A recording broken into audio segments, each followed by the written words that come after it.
السلام عليكم ورحمة الله وبركاته. يا رب جميعا تكونوا بخير. الدراسة ابتدت إن شاء الله. إحنا هنشرح منهج تالتة إعدادي رياضة كامل. بإذن الله هينزل لك فيديو لشرح الدرس وهينزل لك فيديو حل عليه لو الدرس محتاج لده. أهم حاجة إن أنت وأنت بتسمع الدرس تكون متأكد 100% إن أنت إن شاء الله هتقفل، ومتأكد 100% إن أنت بتسمع عشان تفهم مش عشان تعرف تحل بس. أنت هتعرف تحل بس الأساس إن أنت تفهم صح. والحل ده كده كده هحللك كتير وهرجع لك كتير وهجيب لك أسئلة من هولندا، بس انت ركز معايا. أهم حاجة إن انت تفهم، مش فكرتين هنحفظهم وهنطبق عليهم وخلاص. لا، انت هتفهم وهتحل أفكار كتيرة جدا جدا جدا. بس بإذن الله هتلاقي لينكين جروبين بتوع تليجرام في الديسكريبشن، أو هتلاقيهم في، خش على الشانل يعني هتلاقيهم. اللينكين دول هتخش بعد كل درس بنص ساعة أو بساعة، هتلاقي بمجرد ما تروح من الدرس لقناة التليجرام بعد ما تسمعه هتلاقي PDF في ملخص للدرس كله، وفي الأسئلة بأرقامها من كتاب المعاصر، أو هنزل لك شيت بيها. حلو كده، خلصنا الدرس. والله كل يوم في جروب تاني للتليجرام مفتوح لك 8 ساعات. اسأل الأسئلة اللي انت عايزها، او ممكن اطول لك المدة كمان لو الموضوع تطلب لده. اسأل الأسئلة اللي انت عايزها وانا اجاوب لك عليها، انا يعني هيتجاوب عليها ان شاء الله على الجروب. بس ده كل اللي انا اقدر اقوله. انت دلوقتي تسمع الدرس تفهمه، تروح على جروب التليجرام، شوف PDF اقراه، روح حل واجبك. وقفت قدامك حاجة، اسأل على جروب التليجرام. والدرس هينزل يوم الاربعاء. يوم الاحد ان شاء الله هتلاقي في فيديو نزل حل الواجب او حل اسئله على الدرس. لو الامر مش متطلب هتلاقيني بنزل لك اخر الوحده حل اسئله على الوحده، على حسب الدنيا هتمشي ازاي وعلى حسب المنهج هنبقى ماشيين فيه كويس، متاخرين، متقدمين، الكلام ده كله. اهم حاجه ما تقوليش احنا متاخرين. احنا اول يوم في الدراسه تقريبا كان امبارح او اول امبارح، فانت امشي معايا وانا اخلص لك المنهج وهحل عليه وهحل اللي معاك امتحانات وكل حاجه. بس لو شايف ان الدنيا دي جميله ابعت الفيديو لاصحابك عشان ناس كتير تتفرج وناس كتير تستفيد. ماشي، بسم الله. هنشرح درس اسمه ايه؟ اول درس اسمه النسب الاساسيه المثلثيه للزوايا الحاده. ده اول درس في حساب المثلثات. طيب، الاسم كبير فانت ما تتخضش من الاسم والكلام ده. احنا هنفهمك يعني ايه جا وجاتا وظا، وهنحل عليها شويه امثله وهتطلع فاهم وعارف تحل وكله تمام. احنا دلوقتي بس هفكرك حاجه ليها علاقه بالزوايا، انت خدتها قديم بس طبعا مع مراعاه ان حضرتك كنت انسان بتذاكر بس نسيت. طبعا بتذاكر في الاعدادي والتانية اعدادي بس نسيت. فاحنا دلوقتي هفكرك بالزوايا والقياسات بتاعتها قبل ما نبتدي، عشان ما فيش حاجه ايه تقف قدامنا واحنا بنشرح. بسم الله. طيب، يعني ايه زاويه اصلا؟ يعني لو ده مثلث فهنا في ضلع اهو، وادي ضلع، الحته اللي ما بين الضلعين دي اسمها زاويه. الحته ادي ضلعين، الحته اللي ما بين الضلعين دي اسمها زاويه، دي اسمها زاويه. طيب، ازاي دي بتتقري ازاي؟ وحده قياسها ايه؟ انت كانسان طولك 150 سنتي، طولك متر ونص، فده طولك. دي وحده القياس بتاعه طولك. وزنك 80 كيلو جرام، فانت الكيلو جرام دي اسمها وحده القياس. الدرجه دي بقى زيها زي اي حاجه ليها وحده قياس. دي مثلا زي اسمها قياسها 90. 90 ايه؟ درجه. حلو كده، حلو كده. طيب، لو احنا عندنا زاويه تانية قياسها دي مثلا 30 درجه. جميل. طيب لو دي بقى مش 30، دي مثلا 30 ونص، زاويه قياسها 30 ونص. هل ينفع انا اقول 30 ونص؟ ده ينفع بيني وما بينك واحنا قاعدين بنلعب كوتشينه اقول لك 30 ونص.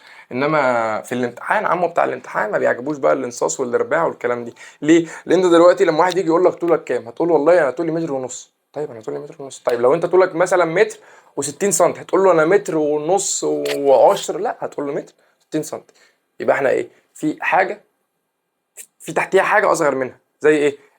اليوم فيه 24 ساعة، الساعة فيها 60 دقيقة، الدقيقة فيها 60 ثانية، صح كده؟ صح كده. يبقى انت ده كل حاجة في الدنيا ليها زاوية، ليها وحدة قياس. وحدة القياس دي في حاجة أصغر منها، صح كده؟ صح كده. يبقى أنت زي ما بتيجي واحد يقول لك طولك كام فتقول له متر و60 سنتي، فأنت قلت المتر وقلت الحاجة الأصغر منها. طيب دلوقتي دي إيه؟ دي 30، صح كده؟ فال 30 في حاجة أصغر منها اللي هي اسمها الدقيقة، في حاجة أصغر منها اللي هي اسمها الثانية. هتقول لي والله دي بتاعت الساعات. لا، احنا اكبر حاجه عندنا في الزوايا اسمها الدرجه اللي هي دي علامتها، وبعد كده الدقيقه، وبعد كده الثانيه. فانا لما اجي اقول لك قول لي 30 ونص هتقول لي ايه؟ هقول لك والله اصلا في الاول ان الدرجه دي فيها 60 دقيقه والدقيقه دي فيها 60 ثانيه. حلو كده، حلو. زي الساعه، الدرجه دي هي الساعه بتاعتها. ماشي، الدرجه دي هي الساعه بتاعتها. الساعه فيها 60 دقيقه والدقيقه فيها 60 ثانيه، يبقى الدرجه برضو فيها نفس ال 60 دقيقه وفيها نفس ال 60 ثانيه. يبقى احنا دي 30 ونص. حلو كده، حلو كده. يبقى النص دي فيها ايه؟ نص ال 60 كام؟ 30 ببساطه. يبقى دي 30 درجه و30 دقيقه. يبقى هي دي ايه اللي احنا بنكتبها له في الامتحان. ده هو حاجه اسمها القياس الستيني بتاع الزوايا. طيب لو انا عندي مثلا دي 22 درجه و15 دقيقه و30 ثانيه، ادي ال 22 درجه و15 دقيقه 30 ثانيه. حلو كده. دي علامه الثانيه اللي هم شرطتين، والدقيقه شرطه واحده، والدرجه انت عارف علامتها. يبقى احنا خلاص قلنا الدرجه فيها 60 دقيقه، الدقيقه فيها 60 ثانيه. طب الدرجه دي فيها كام ثانيه يا صديقي؟ الدرجه دي والله فيها، الساعة فيها كام ثانية؟ هتقول لي والله الساعة فيها 60 دقيقة، وكل دقيقة من ال 60 دقيقة فيها 60 ثانية. يبقى كام؟ أنا هقعد أجمع بقى الستينات دي كلها؟ لا. يبقى أنا أقول لك إيه؟ إحنا قلنا ال 60 كام مرة؟ قلنا 60 مرتين. يبقى اضربهم لي كده مرتين، هيديك كام؟ هيديك 3600. دي لو فهمتها أو ما فهمتهاش مش مشكلة أصلا، أنا بقولها لك كده إيه جدعان. ماشي؟ ماشي. طب آخر حاجة، لو إحنا عندنا حاجة مثلا زي قياسها 32 درجة و15 دقيقة و120 ثانية، اكيد في حاجه غلط، لان انا قايل لك اصلا ان الدقيقه فيها 60 ثانيه، فانت ليه حاطط لي هنا اكتر من ال 60؟ ما ينفعش صح. انا ينفع اقول لك دلوقتي الساعه 7 و120 دقيقه؟ طب ما اقول لك 9 ادم، او الساعه 67 دقيقه، طب ما خلاص ما اقول لك 8. فهمت؟ بس فيبقى احنا ال 120 دي والله فيها كام؟ دي 120 ثانيه. ال 120 ثانيه دول اللي هم كام دقيقه؟ اللي هم دقيقتين. فخلاص تبقى قايل له 32 وال 15 دي تزود عليها الدقيقتين يبقى 17 دي. بس دي الزاويه بقياسها بالكلام ده كله. تعال نخش بقى في ايه؟ في اول مثال. طيب بسم الله. اول مثال عندنا بيقول لك اذا كانت النسبه بين قياس زاويتين متتامتين 7 الى 9 فوجد القياس الستيني لكل منهم. اوجد القياس الستيني لكل منهم. هو ايه القياس الستيني؟ متتمتين دي انت المفروض عارفها، و60 دي المفروض عارفها. بس طبعا هعتبر ان حضرتك كنت طالب كسول وما بتذاكرش تاني اعدادي، ماشي؟ وتقول اعدادي. تعالى اقولها لك. ال60 دي هي دي. شايف القياس ده؟ هو ده قياس 60. يعني هو عايزك تطلع له الزاويه بالدرجات والثواني. بس كده يا عم، بسيطه اهي. ويعني ايه متتمتين؟ متتمتين دول اي زاويتين لو جمعناهم على بعض ادونا 90 درجه، يبقى كده الزاويتين دول متتمتين. يعني انا لو جمعت 50 على 40 هتديني 90، يبقى الزاويتين دول متتمتين. لو جمعت 30 على 60 هيدوني 90، يبقى الزاويتين دول متتمتين الى ما لا نهايه. لو جمعت 89 على 1 دي زاويه ودي زاويه يديكوا 90، يبقى الزاويتين دول متتمتين. طيب هو بيقول لك النسبه دي انت تقولها انت واخدها في اولى اعدادي، ولكن يلا بينا بسم الله. هو دلوقتي بيقول لك النسبة بين قياس الزاويتين 7 إلى 9. طب خلاص أنا ممكن أسمي الزاوية الأولى مثلا س، والزاوية التانية ص، وهعمل هنا المجموع. دي طريقة حل النسب. طيب هحط تحت س إيه؟ نسبتها. وأحط تحت ص إيه؟ نسبتها. طب وأجي عند المجموع، إيه المجموع دي بقى؟ طب ما تجمعهم يا عم. 7 و9 كام؟ 16.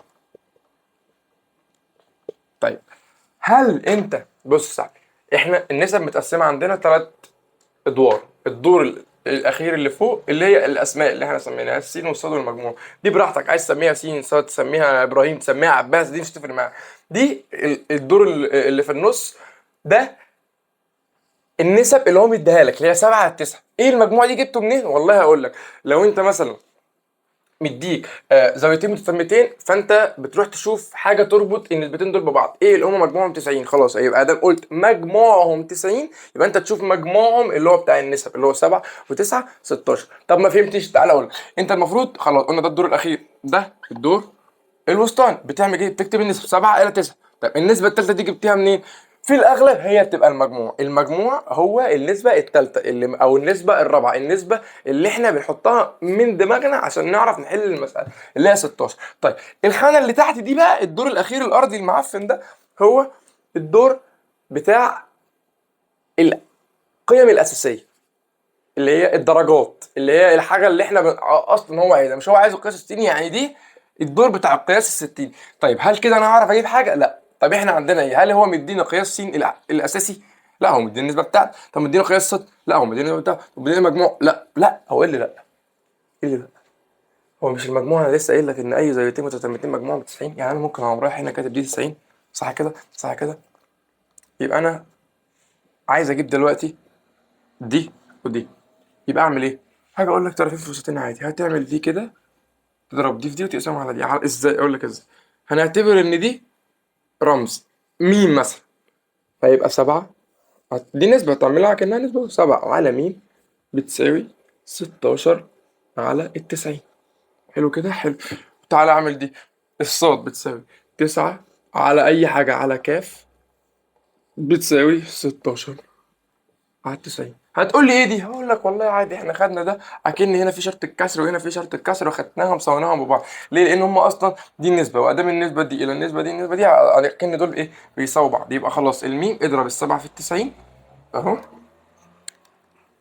7 في 90 واقسمها على 16 الطرفين في وسطين. طب انت مش عارف تعملها كده ومش عارف انا عملتها كده بسرعه ازاي، اقول لك انت تعملها بسرعه ازاي. والله مش الطرفين بيساوي الوسطين. ايه الطرفين وايه الوسطين؟ الطرفين دول اللي هم الحاجه اللي في الاول خالص والحاجه اللي في الاخر خالص. الوسطين دول هم الحاجه اللي في النص، دي في النص ودي في النص. عايز تعرفهم تاني ازاي؟ اقرا دي، مش دي 7 على مين؟ ايه اللي قلته الاول؟ السبعه، يبقى ده الطرف. ودي 16 على 90، ايه اللي قلته في الاخر؟ 90، يبقى دي ايه؟ الطرف برضه. طب ايه اللي قلته في النص؟ 7 على ميم، انا قلت الميم اللي في الاخر. خلاص، ايه اللي قلته في الاول هنا؟ 16 على 9، يبقى 16 هي ايه؟ الوسطين. حلو حلو، يبقى ال7 على 90 بتساوي 16 في ميم. طيب يا عم اقسم على ال 16. ما عادي بقى، عايزين نحلها، فهنقسم هنا على 16 وهنقسم هنا على 16. يبقى انت وصلت ايه اللي انا اديته لك الاول. يبقى انت اول لما تلاقي حاجه زي كده، والله الكاف دي تحت، تقوم ضارب دي في دي وتقسم على دي. ماشي. 9 9 في 90 على 16، وتقوم رايح ماسك الآلة الجميلة بتاعتك وتطلعها. هتطلع بكام بقى؟ 2000 years later. هتطلع كام؟ بص يا فندم، هتقول انت رايح على الآلة زي الشطور، اكتر حاجة اكتر فقرة انت بتحبها، 7 في 90 وتقسمها على 16. والله هتطلع بالرقم ده. طب هو انا هكتب له ال 39 375 دي؟ لا، انا هروح اعمل ايه؟ شايف في علامة كوما عندك في الآلة، هتلاقيها ظهرت لك على الشاشة دلوقتي، في علامة كوما، تقوم دايس عليها كده. حلو كده، هتطلعها لك بقى بكام؟ هتطلع لك ب39 و22 و30، اللي هي 39 درجة و22 دقيقة 30 ثانية. هات انت التانية واحسبها مع نفسك عشان تتأكد ان انت فهمت. طيب ايه اللي بعده؟ تعالى بقى نخش على الدرس الأساسي، ويعني ايه جا ويعني ايه جتا ويعني ايه الكلام ده كله. طيب احنا كده خلصنا المراجعة السريعة اللي كانت على الدرس. يعني ايه بقى جا ويعني ايه جتا ويعني ايه ظا؟ بص بقى، آه بسم الله. احنا دلوقتي في مثلث، المثلث ده جه شوية ناس قالوا لك ايه، ما تيجي نعمل شوية حاجات، نسمي شوية حاجات في المثلث وتنفعنا قدام. هتنفعنا في ايه ما يخصكش دلوقتي، مش هتفهم، صعب عليك. طيب التسمية الأساسية دي جت منين؟ جت من دول وتقاليد، يعني حاجات برضو ما تخصكش. ايه اللي يخصك انت تفهم، صح كده؟ صح. يعني ايه جاه ويعني ايه جتا ويعني ايه ظا؟ اقول لك دي الزاوية اهي. والله شوية ان العلماء دول راحوا قالوا لك احنا هنروح عند الزاوية ونقول نجيب نسبة ما بين علاقة الأضلاع دي ببعض. حلو كده، حلو. طيب الجا قال لك إنها بتساوي إيه؟ قال لك إنها بتساوي المقابل على الوتر. طيب اشمعنى هم كده؟ هم قرروا إن أصل أنت هتسميها، سمي المقابل على الوتر دي إبراهيم عادي، هم سموا المقابل على الوتر دي جا. المقابل على الوتر دي ما هي إلا نسبة، ما هي إلا نسبة. هم قرروا إن النسبة دي يكون اسمها جا. يبقى الجا دي هي إيه؟ الجا دي هي نسبة. العلماء اتفقوا إن النسبة دي هتكون لما أجيب طول المقابل للزاوية أقسمه على طول الوتر بتاع الزاوية. بس كده بسيط. إيه الجتا دي؟ والله الجتا دي هي المجاور على الوتر. حلو كده؟ حلو كده. يبقى برضو العلماء ادي الالف، فين المجاور؟ اهو على الوتر، بس كده. هل تقول لي بقى كده ان المجاور 4 والوتر 5 يبقى كده اي جتا في الدنيا ب4 على 5؟ لا، احنا عندنا يعني عندنا تريليون مثلث في الدنيا. هم بقى يقول لك ايه الجدي لما بعد كده يبقى انت تفهم، لما يروح يقول لك هات الجهه تقول ايه الجدي ايه؟ دي النسبه بتاعت ايه؟ طول المقابل للزاويه على طول الوتر بتاع الزاويه، بس كده. حلو حلو. يبقى الجدي ايه؟ عشان ما تقعدش تقول لي انت مش فاهم. الجا دي ما هي الا نسبه. ليه سموها جايه؟ عادي هم سموها جايه. انت ليه سموك مثلا علي؟ ليه سموك احمد؟ ليه سموك مصطفى؟ ليه سموك ابراهيم؟ عشان ده اسمك. هم ده اسمك. هو ده اسم المقابل على الوتر، هو ده اسم. هم اختاروا له اسم جا. ايه المجاور على الوتر؟ هم اختاروا له اسم جتا. بس كده. تمام. ماشي. يبقى احنا كده قلنا ان الجا دي المقابل على الوتر، وجتا دي المجاور على الوتر. حلو كده. طب يعني ايه الظا؟ هرجع اقول لك برضو الظا دي هي نسبة. حلو كده. الظا دي ما هي الا نسبة. النسبة دي هم قرروا ان هي هتكون المقابل على المجاور. يبقى نكتبها فين؟ تعالى يا عم نكتبها مثلا هنا اهي. يبقى ظا بتساوي المقابل على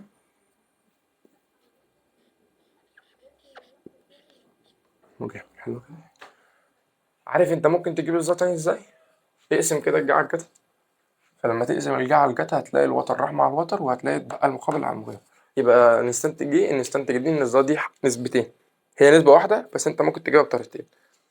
اول نسبة هي المقابل على المجاور زي جا. هم اتفقوا ان نسبة طول المقابل على طول المجاور دي هنسميها ظا. تاني نسبة هي ان انت تقسم الجا على الجتا. كل على الكل. بسم الله. لما هو يجي يقول لك هات جا الف، والله انا هروح للمثلث. حلو كده. بس نمسح العبط ده. دي الف اهي. انا هروح للمثلث دي الف. روح لي للمقابل، روح لي اللي في وشه على طول اكتبه 3. روح لي للوتر. فين الوتر؟ الوتر ده هو الضلع اللي مقابل للزاوية 90. أكبر ضلع في المثلث القائم هو الوتر. حلو كده. حلو. يبقى ده المثلث. يبقى أهو. فين الوتر؟ أهو. يبقى 3 على 5. روح للجتا المجاور اللي هو كام؟ 4 على الوتر اللي هو كام؟ 5. ظا المقابل 3 على المجاور 4. جميل جميل. تعالى هنا هات لي جا جيم. فين جيم؟ هو انا رايح ادي جيم. روح للمقابل بتاعها 6 على المجاور، قصدي على الوتر. مش معانا. السؤال بايظ. ازاي؟ والله حضرتك خدت في اولى اعدادي او في تانية اعدادي تقريبا في فيثاغورس. في فيثاغورس. معلش يا جدعان. في فيثاغورس ان دي 6 ودي 8 يبقى انا اعرف اجيب ده. اللي هي ايه؟ اللي انا خدت ان اداة ده قائم. والله يبقى كده الضلعين بتوع القائمة اللي هو أ ج تربيع زائد أ ب تربيع بتساوي الوتر اللي هو ج ب تربيع. والله أنا معايا ده 6 تربيع زائد 8 تربيع بتساوي ج ب تربيع. يعني أنا ممكن آخد الجذر للكلام ده. خلص الحوارات بتاعتك تطلع 10. حلو كده. حلو كده. يبقى أنا راح أقول والله جا ج ده اللي هو إيه؟ المقابل لج كام؟ 6 على الوتر 10.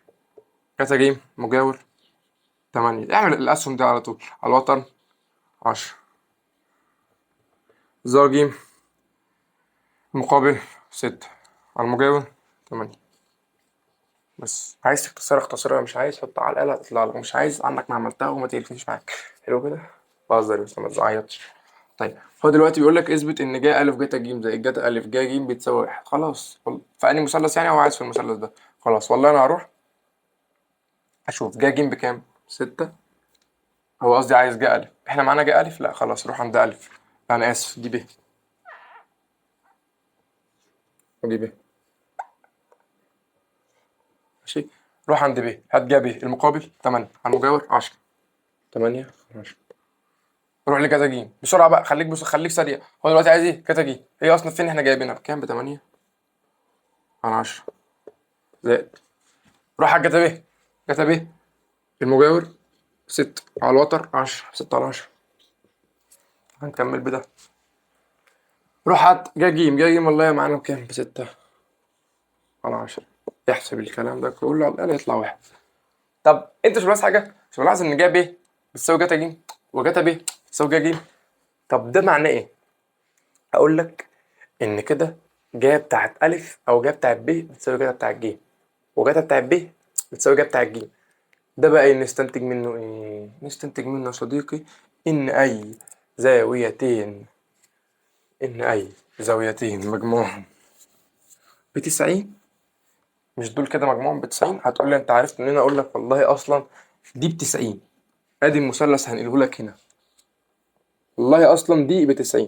المثلث ده كله ب180، يبقى دول بكام؟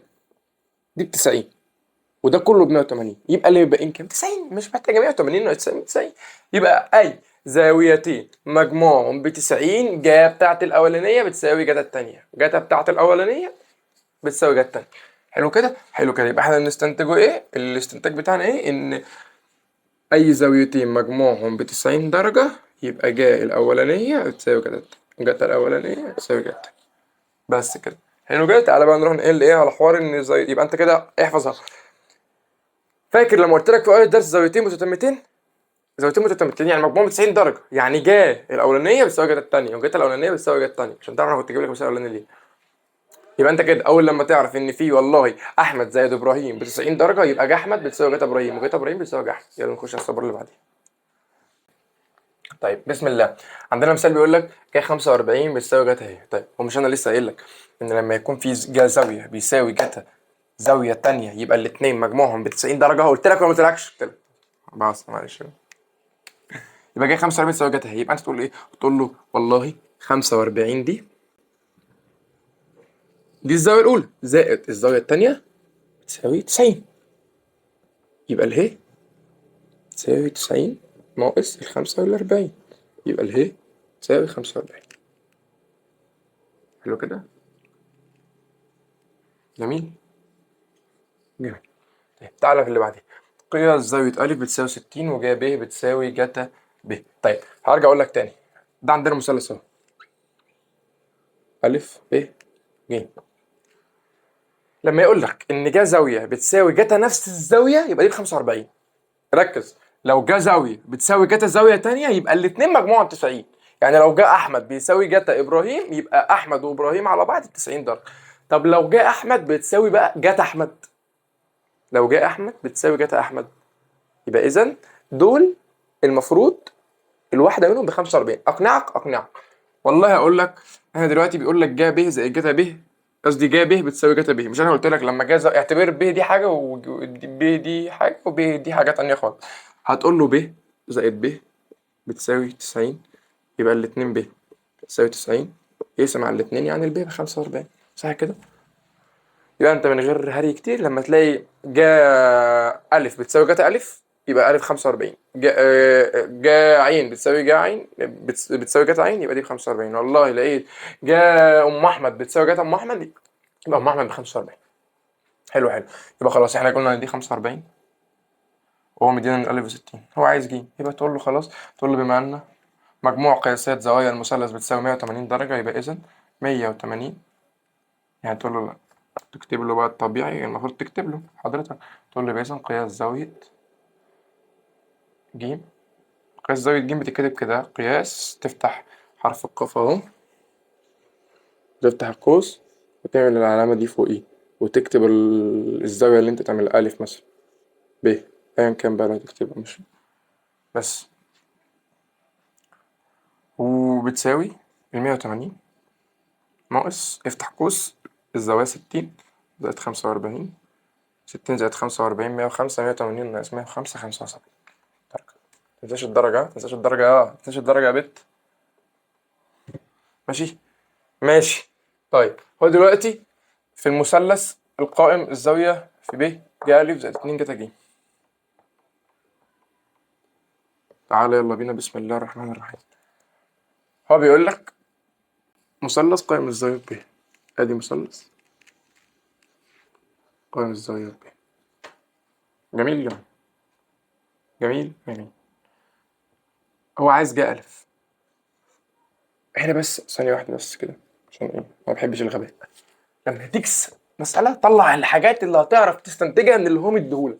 هو بيقول لك ده قائم الزاوية، خلاص رسمنا مثلث قائم الزاوية يبقى دي ب 90 درجة، يبقى أ زائد ج ب 90 درجة، وأدام أ زائد ج ب 90 درجة يبقى إذا جا أ تساوي جتا ج، وجتا ألف بتساوي جا ج. بس روح حل بقى يلا. هو عايز ايه؟ عايز جا ألف زائد 2 جتا ج. حلو كده، حلو كده. يبقى جا ألف ممكن يعني، هو دلوقتي مش مدينا اختيارات. الاختيارات هي 3 جتا ج، ولا ب 2 جا ب، واي حاجه تانية بقى مش مشكله. فانت دلوقتي والله انت ده اللي هتحل بيه، اتشقلب لحد ما تطلعهم لي واحده من دول. اتشقلب كده، خد كده شقلباز وحلها لي. هتقول له ايه؟ طب ما انا ممكن اشيل الجتا ج مثلا واحط مكانها جا الف، يبقى جا الف زائد هشيل الجتا ج يبقى 2 جا الف بتساوي 3 جا الف. موجوده في الاختيارات، هي دي صح يعني، دي اجابه صحيحه، بس هي موجوده في الاختيارات لا. طب خلاص، شيل الجا الف وحط جتا ج، يبقى جتا ج زائد 2 جتا ج تساوي كام؟ 3 جتا ج. موجوده في الاختيارات. يبقى انت كده حليت السؤال. بص، يبقى انت ايه؟ السؤال اللي انا قلت لك ده هيحل حاجات كتير قوي. اي زاويتين مجموعهم 90 درجه، جهه الاولى بتساوي جهه الثانيه، وجهه الاولانيه بتساوي جهه الاولى. اي هيحلوا لك اي حاجه. تعال نروح لاخر مساله في الدرس. السؤال الاخير، بسم الله الرحمن الرحيم. بيقول لك الشكل الرباعي ا ب ج د، ا ب ج د، في ا د بيوازي ب ج. حلو حلو. قياس زاويه ا بتساوي قياس زاويه ب د ج. ا بتساوي ب د ج. يعني ب د ج دي يعني اشمعنى خدت دي واشمعنى ما خدتش دي؟ هقول لك. روح من ب لدال، امشي الجيم، في حته انت حشرتها في النص. استنى اعملها لك بالقلم الاسود. وراح فين؟ روح من ب لدال. حلو. روح بقى الجيم اهي، حته اتحشرت في النص. ماشي، دي قائمه. جميل جميل. هو عايز دال ج، هو عايز طول دال ج. طيب هو سؤال، مش انا ممكن اعمل كده عشان يبقى ده مثلث، يبقى ده عمود، يبقى ده قائم الزاويه، صح كده؟ ما عملتش حاجه. طيب دي 6 سم، فالطبيعي ان دي هتبقى 6 سم لان الحته دي بتساوي الحته دي. طيب دي 8 سم، فالطبيعي ان دي هتبقى 8 سم لان الحته دي بتساوي الحته دي، صح كده؟ صح كده. طيب انا دلوقتي قدامي حل ان انا اجيب دي ومعايا دي، فاجيب دي من فيثاغورس، بس انا عشان اجيب دي صعبه جدا جدا جدا عليك.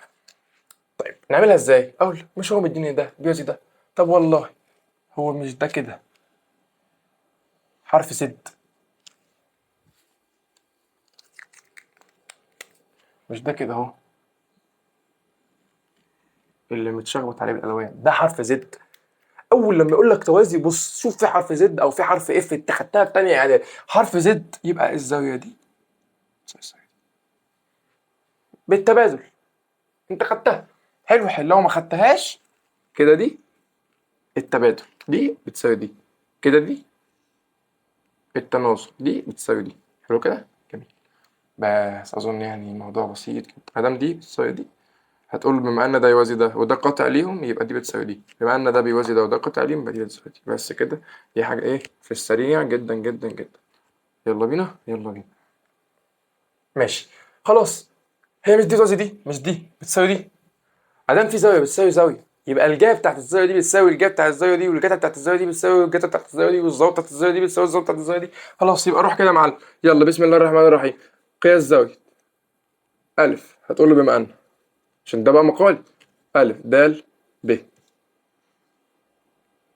هتقول له الاول بما ان الف د يوازي ب ج، كده اهو، واحد د ب قاطع لهما. دي العلامه دي معناها القطعه المستقيمه، يعني المفروض دي تتقري ازاي؟ القطعه المستقيمه ا د بتوازي القطعه المستقيمه ب ج، والقطعه المستقيمه د ب قطعه لهما، بس احنا ما قلناهاش يعني. يبقى اذا قياس زاويه ا د ب بتساوي قياس زاويه د ب ج. حلو كده، حلو كده. وادام الزاويه دي بتساوي الزاويه دي، يبقى اذا ظا مثلا، او اقول لك حاجه، بلاش يا عم اقول لك، تعالى نعملها اكن انا مش عارف. هو دلوقتي لو انا قلت ان جا دي بتساوي جا دي، انا دي معايا دي 8 ودي 6، هروح اجيب ده. طب ده هيجي من فيثاغورس يا عم، مش مشكله. طيب بس انا سيبك من دي بقى، اعتبر ان انا اصلا ما عملتهاش. حلو كده. دلوقتي بنشتغل في ايه؟ في المثلث القائم ده اللي هو ده. ماشي خدولك بره كده اهو ده. حلو. بس هل انا معايا اي اطوال فيه؟ لا. طيب مش انا ممكن اروح اجيب ده من فيثاغورس ان دي 6 ودي 8، عملناها في اول الحصه طلعت ان دي 10. جميل. خلاص يبقى انا معايا ان دي 10 اهي، وادي د وادي ج وادي ب. طيب لو انا دلوقتي اشتغلت بجا او جتا، مش دول محتاجين طول الوتر؟ لان جا بتساوي المقابل على الوتر وجتا بتساوي المجاور على الوتر. طب هو احنا هنا معانا الوتر؟ هتقول لي 6. لا انا معايا 6، ده طول لحد هنا اهو. احنا عايزين طول الوتر ده كله. هتقول لي اروح اجيبه. طب ما انا مش هعرف اجيبه. يبقى اشتغل في الحاجه اللي ما فيهاش الوتر اللي هي ظا. يبقى اذا اقول له ظا الف د ب بتساوي ظا د ب ج. طب ظا الف د ب بكام؟ ادي ظا المقابل على المجاور 8 على 6 بتساوي ظا دي اللي هي الزاويه دي اهي، اللي هي اصلا دي صح كده. احنا نقلت المثلث ده حطيته هنا. المقابل اللي هو د ج اللي احنا ايه عايزينه على المجاور اللي هو ال10. بس كده يا معلم. يبقى د ج طرفين في وسطين 10 في 8 على 6، يعني 80 على 6 حوالي 13 وشويه يعني. ماشي احسبها انت. اما تعالى احسبها لك عشان ما تعيطش. يبقى 80 على 6 ولا انا على 13 وتلت. 13 وتلت سنتيمتر. انا كده جبت ايه؟ ده الجيم. يبقى انا عملت ايه؟ انا رحت شفت والله لو انا نزلت عمود من هنا هضطر اجيب دي، وانا دي مش هعرف اجيبها. يبقى انا اروح هو استفيد بالتوازي. التوازي دي تبادل، ادام دي تبادل يبقى دي جا بتاع دي بتساوي جا بتاع دي، وجاتا بتاع دي بتساوي جاتا بتاع دي، وظا بتاع دي بتساوي ظا بتاع دي. طب انا لو هشتغلها جا انا محتاج طول الوتر ده، انا مش معايا طول الوتر يبقى بلاش جا. جاتا برضه محتاج طول الوتر يبقى مش هينفع. طب انا محتاج ظا هشتغلها ظا. طيب يبقى انا لازم يكون معايا ده او ده اللي انا عايزه اصلا، فطبيعي مش هيكون معايا. يبقى انا اروح اجيب ده. اروح اجيب ده منين؟ ده 6 وده 8 يبقى من فيثاغورس ده 10. خلاص جبته. بس كده موضوع بسيط كده. بس ده كده. بص بقى عشان افهمك احنا عملنا ايه. احنا كده شرحنا اول درس وحلينا عليه حبه حلوين، فهمتك معظم الافكار اللي فيه. في فيديو هينزل لك تاني في حل على الدرس حلول كتيره ومسائل متنوعه اللي هي بتبقى في الواجب، واكتر من الاسئله اللي بتبقى في الواجب. ببقى كل مملك كل الافكار اللي في الدنيا. حلو حلو. انت دلوقتي تعمل ايه؟ تروح تخش على جروب التليجرام تشوف الملخص تقراه، تروح على الواجب حل واجبك. قسم واجبك على 3 ايام. النهارده الاربع، قسمه اربع خميس جمعه، او النهارده الخميس انت على حسب ما تشوف الفيديو. قسمه مثلا الخميس جمعه سبت. لو انت ايه ماشي معانا تمام، لو متاخر خلاص اقعد حله كله في نفس اليوم او قسمه على يومين. ماشي ماشي. خلصته وروح هتلاقي استنى فيديو الواجب لما ينزل لك بص عليه. والله انت مش محتاج تصبر، مش محتاج مش قادر تصبر مثلا، او عايز اسئله بره الواجب، حليت اسئله بره الواجب، خش على جروب التليجرام التاني ابعت لي وانا هجاوب لك على الاسئله. بس كده. اتمنى يعني يكون الدرس بسيط وعجبكم يا رب. لو في حاجة، لو شايف إن الدرس مفيد ممكن تبعته لحد من صحابك يستفيد أكتر. ربنا معاكم ويكرمكم ويوفقكم إن شاء الله. سلام عليكم.